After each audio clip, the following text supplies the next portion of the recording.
नमस्कार। आज हम जानेंगे बिहार में एसआईआर का विवाद अभी भी थमा नहीं और अभी भी चल रहा है। और हुआ है कि जो राहुल गांधी है और जो तेजस्वी यादव है, स्पेशली आपका ये कह सकते हैं कि जितने भी दल थे इंडिया गठबंधन में, उनके द्वारा एक सभा निकाली जा रही है, एक रैली निकाली जा रही है और वोट के प्रति लोगों को जगाया जा रहा है, जागरूक किया जाएगा। बाकी राहुल गांधी के द्वारा यही कहा गया है कि लोगों को जागरूक किया जाएगा अपने वोट के प्रति और अपने अधिकार के प्रति। और लोग मतलब लोगों के साथ जो बीजेपी है और जो इलेक्शन कमीशन है, ये आपके साथ और बिहार की जनता के साथ मिलके कैसे अन्याय कर रहा है, इसके खिलाफ हम लोगों को बताएंगे। हुआ है कि बिहार में एसआईआर का एक फॉर्मूला नियम लाया गया है। इसमें वोटों की जांच की जाएगी, कौन सा बोगस वोट लाया गया है। कहीं मतलब चुनाव आयोग इसीलिए फंसा हुआ है। पहली बार चुनाव आयोग अपने ही बातों में फंस गया। कारण है कि चुनाव आयोग खुद कह रहा है कि जितने भी मतलब फालतू वोट हैं, जितने भी बोगस वोट हैं, उसकी जांच की जाएगी। बाकी जो रोहिंग्या आ गए, जो प्रवासी लोग मतलब जो अवैध तरीके से भारत में आ रहे हैं, उनकी वोटों की जांच की जाएगी। तो बाकी सेम बात यही कहा जो वहाँ के तेजस्वी यादव हैं। तेजस्वी यादव के द्वारा ये कहा गया अपने विधानसभा में कि इलेक्शन कमीशन को जो बात अभी याद आ रही है, तो अभी की जो सरकार बनेगी, जब इलेक्शन होने वाला 2-3 महीना में, इसमें जब इलेक्शन किया जाएगा, तो जब ये सरकार बनेगी तो इसमें जब फर्जी वोट मिल सकता है, तो पिछली जो सरकार बनी है लोकसभा में, उसके बारे में क्या कहेंगे। वो तो फिर कहा गया कि वो तो छोड़िए, अभी फिर जो विधानसभा में जो सरकार बनी थी, इसके बारे में क्या कहेंगे। तो इनके द्वारा कहा गया कि केंद्र में सरकार आपकी है, केंद्र के हाथ में ही होता है, बॉर्डर की जो सिक्योरिटी होती है केंद्र के हाथ में है।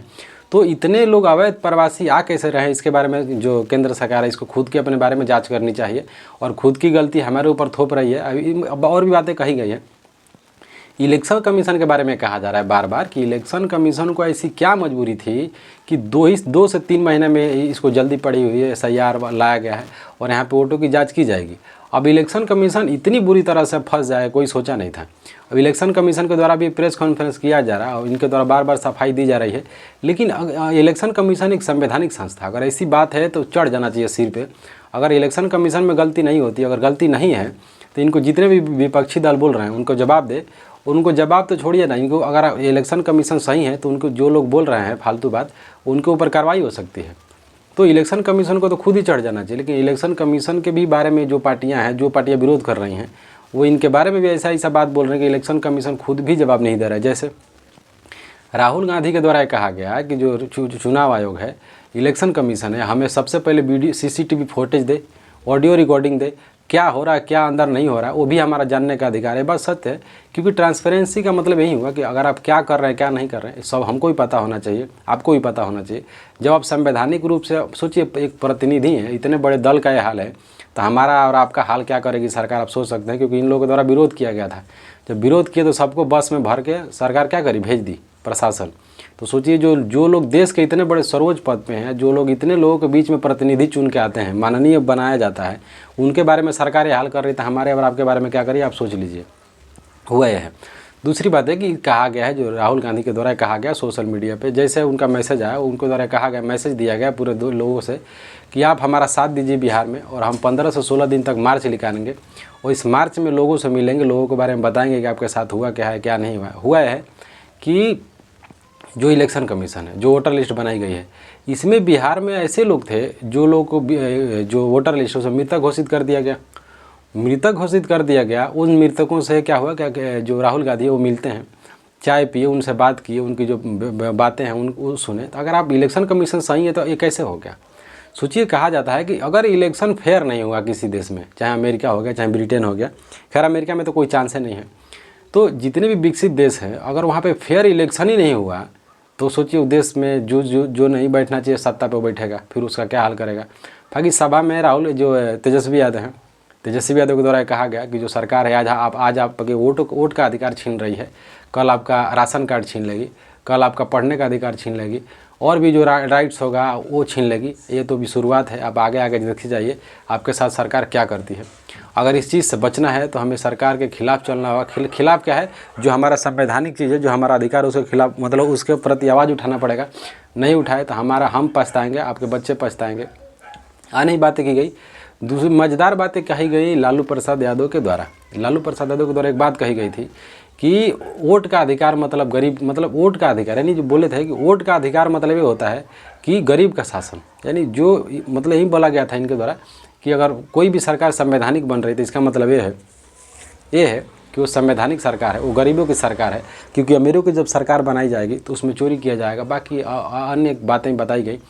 लालू प्रसाद यादव के द्वारा कहा गया कि ये चोरी करने वाली पार्टी है, इसलिए इसको हटाया जाए। ये वोट चोरी करती है, लोगों का अधिकार का हनन करती है, चोरी करती है, कुछ भी इनके इसका मूल सिद्धांत ही होता है चोरी करना। और बाकी ना केवल आज से लालू प्रसाद यादव, सबसे ज़्यादा बीजेपी के खिलाफ कोई नेता बोला होगा तो लालू प्रसाद यादव। अभी वर्तमान में जो है इनका तबीयत सही नहीं है। अगर तबीयत सही नहीं होता, अगर तबीयत ठीक होता तो और भी अच्छा प्रदर्शन होता। तेजस्वी यादव जो आरजेडी है इसका वो बहुत अच्छा प्रदर्शन होता। बाकी ज़्यादा नहीं बोल पाए और एक गाना गाया, उसके बाद इनके द्वारा कहा गया कि इसको भगाइए। और जो राहुल गांधी हैं, जो तेजस्वी यादव हैं, जो इंडिया गठबंधन के जितने भी लोग हैं, इनका सहयोग करिए और इनकी पार्टी को जिताइए और बिहार में सरकार बनाइए। जब सरकार बनाएंगे तो बिहार की जनता के प्रति रोजगार का अवसर दिया जाएगा, सामाजिक स्तर दिया जाएगा, अन्य बहुत सारी बातें की गई। क्योंकि इनके द्वारा कुछ काम ऐसा किया गया तेजस्वी यादव के द्वारा कि इनका नाम लेना ही पड़ेगा। मतलब अभी पूरे भारत में ऐसा कोई नेता नहीं पैदा हुआ है जो 2-1 साल के अंदर ये इतना नौकरी दे सके। अभी तक कोई नहीं हुआ, अभी तक तो कोई नहीं हुआ, शायद आगे हो जाए। बाकी देखते हैं क्या होता है। बाकी चुनाव आयोग बहुत ज़्यादा बदनाम हो गया। अभी जो अखिलेश यादव हैं, इनके द्वारा लेके जा रहे थे कोई वहाँ पे लोकसभा में, वहाँ पे एक पर्ची उसमें दिखा रहे थे कि देखिए चुनाव आयोग कैसे कैसे धांधली किया है, कौन से सीटों पे किया है, जगह जगह का नाम बता रहे थे।